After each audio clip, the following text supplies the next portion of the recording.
Hello friends, आज मैं आपको एक कहानी सुनाने जा रही हूँ। अगर कहानी अच्छी लगे तो वीडियो को लाइक करना और चैनल को सब्सक्राइब करना।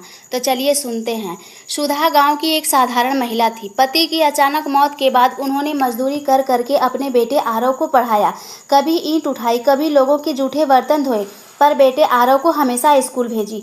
जब लोग कहते थे कि तेरा बेटा इतना पढ़ाई करके क्या करेगा, तो सुधा सिर्फ मुस्कुराकर कहती थी कि मेरा आरव एक दिन अफसर बनेगा। आरव पढ़ाई में तेज था। सुधा ने अपना सब कुछ गिरवी रखकर उसे शहर के बड़े कॉलेज में भेजा। आरव जब शहर गया तो सुधा रोज मंदिर जाती, हाथ जोड़ती, हे भगवान मेरे बेटी को कामयाब बना देना, चाहे मुझे रोटी के एक टुकड़े के लिए भी क्यों न तरसना पड़े। लेकिन शहर जाकर आरव अब धीरे धीरे बदलने लगा था। अब उसे माँ के कपड़े पुराने लगते थे, उनकी भाषा शर्मिंदगी देती, उसकी आवाज़ बोझ लगती। एक दिन आरव ने फोन पर कहा, माँ अब तुम मुझसे बात मत किया करो, कॉलेज में सब मुझे चिढ़ाते हैं कि तेरी माँ गाँव की गंवार लगती है। माँ चुप रही, रात भर रोती रही, मगर अगली सुबह फिर मंदिर गई। हे भगवान मेरा बेटा खुश रहे, चाहे मैं उसकी आवाज़ सुन पाऊँ या न सुन पाऊँ। कुछ सालों बाद सुधा बीमार पड़ गई, कैंसर हो गया था। लेकिन उन्होंने बेटे को नहीं बताया, क्योंकि उन्हें पता था कि आरव नौकरी की तैयारी कर रहा है। उन्होंने पड़ोस की लड़की राधा से कहा, अगर कभी मेरा बेटा आए तो उसे ये चिट्ठी दे देना।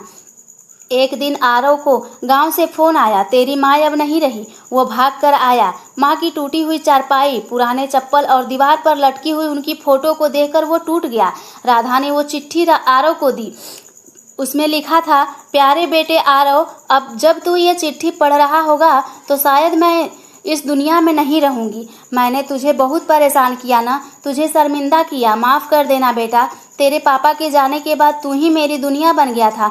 मैंने सोचा तुझे पढ़ा लिखा कर बड़ा आदमी बनाऊं, ताकि मुझे कभी वो दर्द न झेलना पड़े जो मैंने पहले झेला।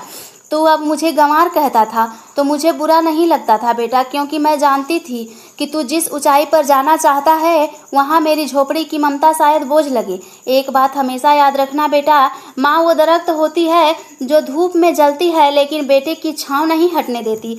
मैं तुझसे कभी नाराज नहीं थी बेटा, और न हो सकती थी। तेरा नाम रोशन हो, बस यही दुआ है। आरव उस चिट्ठी को सीने से लगाकर फूट फूट कर रोने लगा। आज उसे समझ में आया कि माँ की आंखें लाल क्यों रहती थी, उनकी हथेलियाँ क्यों फटी रहती थी और उनके पैरों में चप्पल क्यों नहीं थे। वो मंदिर गया और माँ की वही पुरानी मुरझाई माला देखी और बस एक ही शब्द कहा, माँ मुझे माफ़ कर दो, बस एक बार माँ माफ़ कर दो। माँ का दिल बहुत बड़ा होता है दोस्तों, वह चोट सहती है लेकिन दिखाती नहीं। जो तकलीफ़ माँ सहती है वो शायद कोई और नहीं सह सकता। बेटा या बेटी कितने भी बड़े हो जाएं, माँ की ममता उनके लिए कभी छोटी नहीं होती। माँ को शर्मिंदा नहीं, गर्वित करें। कद इतना बड़ा हो कि माँ का आंचल और भी ऊंचा हो जाए। अगर कहानी आपको अच्छी लगे तो चैनल को सब्सक्राइब और वीडियो को लाइक ज़रूर करें। धन्यवाद।